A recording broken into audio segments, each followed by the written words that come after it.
નમસ્કાર. ક્યારે એવું બન્યું છે કે કોઈ જૂનું ગીત સાંભળતા જ આખી યાદોની ફિલ્મ આંખ સામે આવી જાય? કે પછી કોઈ મનગમતી વાનગીની સુગંધ આવતા જ મોઢામાં પાણી આવી જાય? આ કોઈ જાદુ નથી.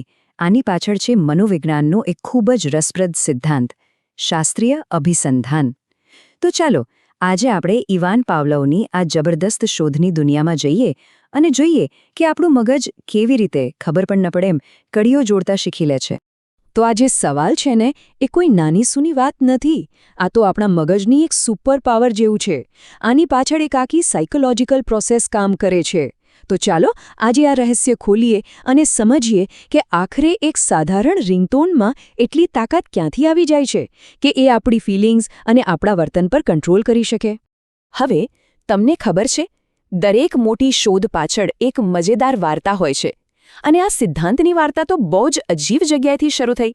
કોઈ સાયકોલોજીની લેબમાંથી નહીં, પણ એક વૈજ્ઞાનિકના પાચન પરના રિસર્ચમાંથી. હા, સાચું સાંભળ્યું. તો ચાલો આ વાર્તાના હીરોને મળીએ, રશિયન વૈજ્ઞાનિક ઇવાન પાવલોવ, જેમણે ભૂલથી એક એવી શોધ કરી નાખી જેણે મનોવિજ્ઞાનની આખી દુનિયા જ બદલી નાખી. જરા વિચારો, પાવલોવને તો શીખવાની પ્રોસેસ સમજવામાં કોઈ રસ જ નહોતો. એમનો ગોલ તો સાવ અલગ હતો. એ તો બસ એ જાણવા માંગતા હતા કે કૂતરાઓ ખોરાક જુએ ત્યારે લાળ કેમ પાડે છે, બસ એટલું જ. પણ એમના પ્રયોગ વખતે એમણે કંઈક એવું અજીબ જોયું જેણે પછી વિજ્ઞાનની દુનિયામાં ખળભળાટ મચાવી દીધો. પ્રયોગ સાવ સિમ્પલ હતો. સ્ટેપ 1, કૂતરા સામે ખોરાક મૂકો અને લાળ પાડશે. આ તો નેચરલ છે, બરાબર? સ્ટેપ 2, હવે ખોરાક આપવાની બરાબર પહેલાં દર વખતે એક ઘંટડી વગાડવાની. અને પછી આવ્યું સ્ટેપ 3, જે આખી ગેમ ચેન્જર મોમેન્ટ હતી. થોડા દિવસો આવું કર્યા પછી પાવલોવે જોયું કે કૂતરો તો ખાલી ઘંટડીના અવાજથી જ લાડ પાડવા માંડ્યો, ખોરાક આસપાસ ન હોય તો પણ. મતલબ કે જે ઘંટડીના અવાજનો કોઈ મતલબ નહોતો, એ હવે એક પાવરફુલ સિગ્નલ બની ગયો હતો. આ કોઈ જાદુથી કમ નહોતું. જુઓ, આ દેખાવમાં ભલે સાદો પ્રયોગ લાગે, પણ એમાંથી મનોવિજ્ઞાનના 4 મોટા પિલર એટલે કે 4 મુખ્ય તત્વો નીકળ્યા. અને સાંભળો, જો આ 4 વસ્તુ સમજાઈ ગઈ ને, તો સમજો કે આખો ટોપિક ક્લિયર. પરીક્ષામાં મોટાભાગના સવાલો આ 4 તત્વોમાંથી જ આવે છે. તો ચાલો એકદમ ધ્યાનથી આને સમજી લઈએ. ઓકે, તો સૌથી પહેલું છે અનઅભિસંધિત ઉત્તેજક, જેને આપણે શોર્ટમાં કહીશું યુએસ. હવે અનઅભિસંધિત શબ્દ થોડો અઘરો લાગે, પણ એનો સીધો મતલબ છે કુદરતી. એવી વસ્તુ જેને શીખવવી ન પડે. જેમ કે ગરમ વસ્તુને અડો તો હાથ તરત પાછો ખેંચાઈ જાય. એ કોઈ શીખવાડતું નથી, એ ઓટોમેટિક થાય છે. બસ પાવલોવના પ્રયોગમાં આ યુએસ એટલે બીજું કંઈ નહીં પણ પેલો ખોરાક. અને જ્યાં યુએસ હોય ત્યાં એની જોડીદાર અનઅભિસંધિત પ્રતિક્રિયા એટલે કે યુઆર પણ હોય જ. આ બંને તો જાણે એક સિક્કાની 2 બાજુ છે, હંમેશા સાથે જ આવે. તો ખોરાક, જે આપણો યુએસ હતો, એને જોઈને કૂતરાના મોઢામાં જે લાળ આવી, એ જ હતી આપણી યુઆર. આમાં પણ કોઈ શીખવાનું નથી, બધું ઓટોમેટિક. હવે આવે છે આખી ગેમનું મેઇન પ્લેયર, અભિસંધિત ઉત્તેજક એટલે કે સીએસ. અભિસંધિતનો મતલબ છે શીખેલું. યાદ છે પેલી ઘંટડી? શરૂઆતમાં તો એ કૂતરા માટે સાવ નકામી હતી, એનો કોઈ મતલબ જ નહોતો. પણ પાવલોવે શું કર્યું? એણે ઘંટડીને વારંવાર ખોરાક યુએસ સાથે જોડી અને એને એક ઝીરોમાંથી હીરો બનાવી દીધી. હવે એ ખાલી ઘંટડી નહોતી, એ એક શીખેલો પાવરફુલ સિગ્નલ બની ગયો હતો. અને ફાઇનલી આપણી પાસે છે અભિસંધિત પ્રતિક્રિયા એટલે કે સીઆર.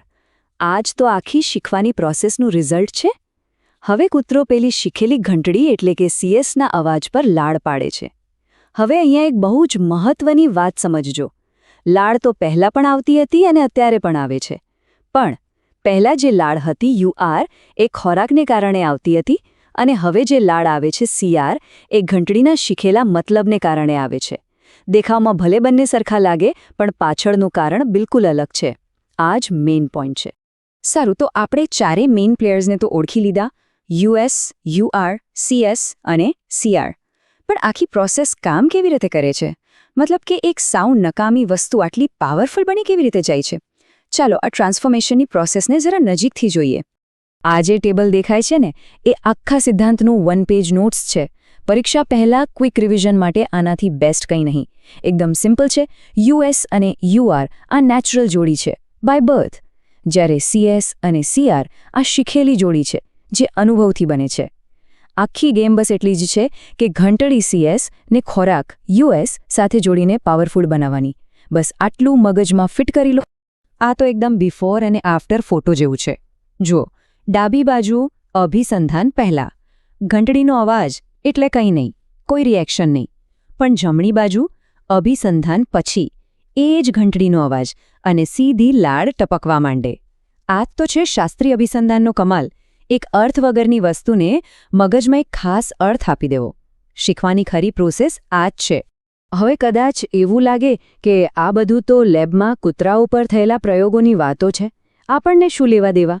પણ સાચી વાત એ છે કે આ સિદ્ધાંત અત્યારે આ જ મોમેન્ટમાં આપણા બધાના જીવનને અસર કરી રહ્યો છે. આપણી ઘણી આદતો, આપણી પસંદ નપસંદ અને હા, આપણા ડર પણ બસ આ જ રીતે બને છે. ચાલો જોઈએ કેવી રીતે. યાદ છે આપણે શરૂઆતમાં પેલી રિંગટોનની વાત કરી હતી? બસ એ પરફેક્ટ ઉદાહરણ છે. વારંવાર એક જ રિંગટોન વાગે અને એ સમયે ભણવાનું શરૂ થાય તો ધીમે ધીમે એ રિંગટોન પોતે જ ભણવા માટેનું સિગ્નલ બની જાય છે. અને જાહેરાતો? અરે જાહેરાતોવાળા તો આના માસ્ટર છે. એ લોકો શું કરે? કોઈ કોલ્ડ ડ્રિંકને ખુશી, દોસ્તી અને મજા સાથે બતાવે. પરિણામ, આપણે એ કોલ્ડ ડ્રિંક જોઈએ અને આપણને પણ એ ખુશીવાળી ફિલિંગ આવવા માંડે. ખબર પણ ના પડે અને આપણે એ પ્રોડક્ટ ખરીદવા તૈયાર થઈ જઈએ. ચાલો તો હવે આખા ટોપિકનું ફટાફટ રિવિઝન કરી લઈએ. માની લો કે પરીક્ષા પહેલાં ખાલી 1 જ મિનિટ બાકી છે, તો તમારે શું યાદ રાખવાનું? બસ આટલા મુદ્દાઓ. આ છે તમારું ફાઇનલ રિવિઝન ગાઈડ. ઓકે, તો 5 કી પોઈન્ટ્સ મગજમાં રાખી લો. પહેલું, આના સ્થાપક છે ઇવાન પાવલોવ. બીજું, આનું મુખ્ય આઈડિયા છે જોડાણ દ્વારા શીખવું, મતલબ કે એક ન્યુટ્રલ વસ્તુને કોઈ નેચરલ વસ્તુ સાથે જોડી દેવાની. ત્રીજું, એ 4 જાદુઈ શબ્દો US, UR, CS અને CR એની વ્યાખ્યા અને ઉદાહરણ પાક્કા કરી લેજો. ચોથું, આ સિદ્ધાંત આપણી લાગણીઓ અને ડર જેવી અનૈચ્છિક પ્રતિક્રિયાઓ કેવી રીતે બને છે એ સમજાવે છે. અને પાંચમો, આ મનોવિજ્ઞાન અને શિક્ષણમાં બહુ જ અગત્યનો કોન્સેપ્ટ છે. બસ આટલું યાદ રાખશો તો પણ ઘણું છે. તો આ સિદ્ધાંત ખરેખર તો આપણને એક અરીસો બતાવે છે. એ આપણને સમજાવે છે કે આપણી ઘણી બધી આદતો, આપણા ડર, આપણી લાગણીઓ એ આપણી પસંદગી નથી, પણ અજાણતામાં બનેલા જોડાણોનું પરિણામ છે. તો હવે છેલ્લે એક સવાલ. આપણા પોતાના એવા કેટલા ડર, એવી કેટલી આદતો હશે જે આ જ રીતે શીખાઈ હશે અને આપણને ક્યારેય ખબર પણ નથી પડી? અને એનાથી પણ મોટો સવાલ, જો આપણે આ જોડાણોને ઓળખી શકીએ તો શું આપણે તેને તોડીને આપણી જાતને બદલી શકીએ? આ સવાલ સાથે હું તમને વિચારવા માટે છોડી દઉં છું.